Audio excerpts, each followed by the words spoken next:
Welcome to kitchen spark. இன்றைக்கி நம்ம கிச்சனில் என்ன பார்க்க போகிறோம்னு கேட்டிங்கன்னா, லெக் பீஸ் செய்யலாங்க. அதாவது சிக்கன் லெக் பீஸ் எப்படி செய்யலான்னு பார்க்கலாங்க.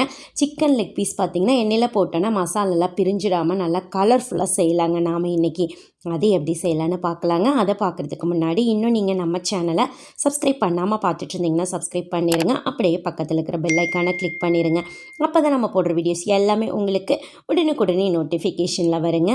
வாங்க நம்ம சிக்கன் லெக் பீஸை காரசாரமாக கலர் பிரிஞ்சிடாமல் மசால் வாசனையோட சூப்பராக செய்யலாங்க. அது எப்படின்னு பார்க்கலாம் பாருங்கள். இந்த மாதிரி நம்ம ஒரு மிக்சிங் பவுல் எடுத்துக்கலாங்க. நான் இன்றைக்கி 2 லெக் பீஸ் எடுத்திருக்கேன். பாருங்கள், நம்ம கடையில் லெக் பீஸுன்னு சொன்னாவே இந்த மாதிரி கீரி கொடுத்துருவாங்க. சப்போஸ் கீரலைன்னா நீங்கள் இந்த மாதிரி கீரி எடுத்துக்கோங்க.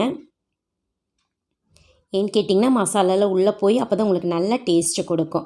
ஸோ பாருங்கள், நான் லெமன் ஜூஸ் எடுத்துக்கலாம். ஒரு 2 லெமன் ஜூஸ் எடுத்துருக்கோம். இப்போ பார்த்திங்கன்னா கொஞ்சம் கொஞ்சமாக நம்ம லெமன் ஜூஸ் ஆட் பண்ணிக்கலாம். தேவைப்படுறப்ப 2 டீஸ்பூன் அளவு பார்த்திங்கன்னா இஞ்சி பூண்டு பேஸ்ட்டு எடுத்துக்கலாங்க.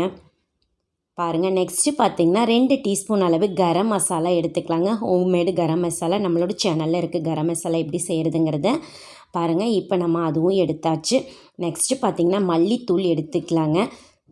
அது 1 டீஸ்பூன் அளவு எடுத்துருக்கோம். அதுவும் இருக்கட்டுங்க. நெக்ஸ்ட்டு பார்த்திங்கன்னா காரத்துக்கு ஏற்ப பார்த்திங்கன்னா 2 ஸ்பூன் அளவு பார்த்திங்கன்னா நான் மிளகாத்தூள் எடுத்திருக்கேன். உங்களுக்கு காரம் நிறையா தேவைப்பட்டால் இன்னும் கொஞ்சம் கூட நீங்கள் மிளகாத்தூள் எடுத்துக்கலாம். அடுத்து பார்த்திங்கன்னா 1/4 டீஸ்பூன் அளவு பெப்பர் பொடி எடுத்துக்கலாங்க. அதே மாதிரி 1/4 டீஸ்பூன் அளவு ஜீரகத்தூள் எடுத்துக்கலாங்க. அவ்வளோதாங்க. இதை கொஞ்சம் நல்லா மிக்ஸ் பண்ணி விட்டுறலாங்க. ஃபஸ்ட்டு நம்ம ஊற்றிருக்கிற லெமன் ஜூஸ் இது கரெக்டாக இருக்குதான்னு பார்த்துக்கலாம். பாருங்கள், நல்லா போட்டு அந்த மசாலா எல்லாம் நீங்கள் அந்த கீரி விட்ருக்கோம் இல்லைங்க, அதுக்குள்ளே போகிற மாதிரி நல்லா போட்டு விட்றணும். இப்போ பார்த்திங்கன்னா இப்போ நம்மளுக்கு கரெக்டாக இருக்குது லெமன் ஜூஸு. இப்போ பார்த்திங்கன்னா கொஞ்சமாக பார்த்திங்கன்னா 2 டீஸ்பூன் அளவு நம்ம கார்ன்ஃப்ளவர் மாவை ஆட் பண்ணிக்கலாங்க. பாருங்கள், 2 டீஸ்பூன் அளவு எடுத்துருக்கோம். அதை இதில் நம்ம ஆட் பண்ணி விட்டுறலாம். ஆட் பண்ணியாச்சுங்க. அதுவும் கொஞ்சம் நல்லா மிக்ஸ் பண்ணி விட்டுறலாம். இப்போ தண்ணி மாதிரி இல்லாமல் உங்களுக்கு மசால் கரெக்டாக இருக்குது பாருங்கள். இப்போ தேவையான அளவு நம்ம உப்பும் ஆட் பண்ணிக்கலாங்க. இப்போ உப்பும் ஆட் பண்ணிவிட்டு நல்லா அந்த மசாலெல்லாம் நல்லா மிக்ஸ் பண்ணி விட்டுறலாங்க. இப்போ மசால் கரெக்டாக போச்சு. உங்களுக்கு நம்ம லெமன் ஜூஸ் ஆட் பண்ணவே அவசியம் இல்லைங்க. நம்ம ஆட் பண்ணதே கரெக்டாக போச்சு. இப்போ இது இருக்கட்டுங்க.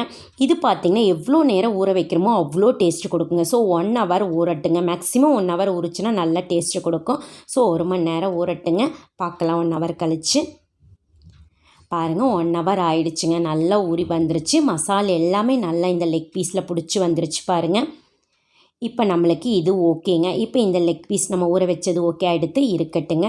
நெக்ஸ்ட்டு பார்த்திங்கன்னா நம்ம ஒரு கடாய் எடுத்துகிட்டு அதில் ஆயில் போட்டு வச்சுருக்கோம். ஆயில் நல்லா காயிட்டுங்க. காஞ்சி வந்துருச்சு. இப்போ பார்த்திங்கன்னா நம்ம எடுத்து வச்ச லெக் பீஸை அதில் ஆட் பண்ணி விட்டுறலாங்க. ஆட் பண்ணிவிட்டு அடுப்பை கொஞ்சமாக மீடியம் ஃப்ளேமில் வச்சுக்கலாங்க. அப்போ தான் உள்ள வரைக்கும் உங்களுக்கு நல்லா வெந்து வரும். ஸோ மீடியம் ஃப்ளேமில் வச்சுட்டு திருப்பி போட்டுடணும், இல்லைன்னா கருகிடும் உங்களுக்கு.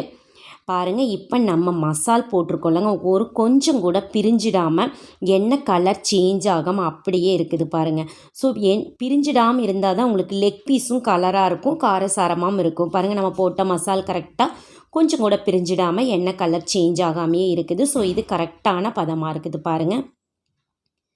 நல்லாவே வெந்து வந்துருச்சு பாருங்கள் லெக் பீஸ். இப்போ நம்மளுக்கு சூப்பராகவே ரெடி ஆகிடுச்சுங்க லெக் பீஸு. நல்லா காரசாரமாக சூப்பராக இருக்குங்க. மசால் கொஞ்சம் கூட பிரியலை பாருங்கள். நெக்ஸ்ட் இருக்கிறதையும் நம்ம போட்டு எடுத்துக்கலாங்க. இதே மாதிரி தாங்க அடுப்பை மீடியம் ஃப்ளேமில் வச்சுட்டு நீங்கள் போட்டுக்கலாம். பாருங்கள், நல்லா சூப்பராக இந்த மாதிரி நம்மளுக்கு ரெடி ஆகிடுச்சு. இதுவும் மசாலா கொஞ்சம் கூட பிரிஞ்சிடாமல் இருக்குது பாருங்கள். நம்மளுக்கு சீக்கிரமாகவே நம்ம ரெடி பண்ணியாச்சுங்க. ஸோ நம்மளுக்கு இப்போ சர்வ் பண்ணுறதுக்கு தயாராகிடுச்சு லெக் பீஸு. ஸோ நீங்களும் உங்கள் வீட்டில் சிக்கன் லெக் பீஸ் வாங்கிட்டு வந்தீங்கன்னா இந்த மாதிரி ட்ரை பண்ணி பாருங்கள். குழந்தைகள்லாம் நல்லா விரும்பி சாப்பிடுவாங்க. ஸோ ட்ரை பண்ணி பார்த்துட்டு மறக்காமல் எப்படி இருக்குதுன்னு கமெண்ட் பாக்ஸில் கமெண்ட் பண்ணுங்கள். இந்த வீடியோ பிடிச்சிருந்ததுன்னா உங்கள் ஃப்ரெண்ட்ஸுக்கெல்லாம் ஷேர் பண்ணுங்கள், லைக் பண்ணுங்கள். மறக்காமல் கிச்சன் ஸ்பார்க் சேனலுக்கும் சப்ஸ்கிரைப் பண்ணுங்கள். மீண்டும் சந்திக்கலாங்க நாளைக்கு இன்னொரு வீடியோவில். அது வரைக்கும் நன்றி, பாய்.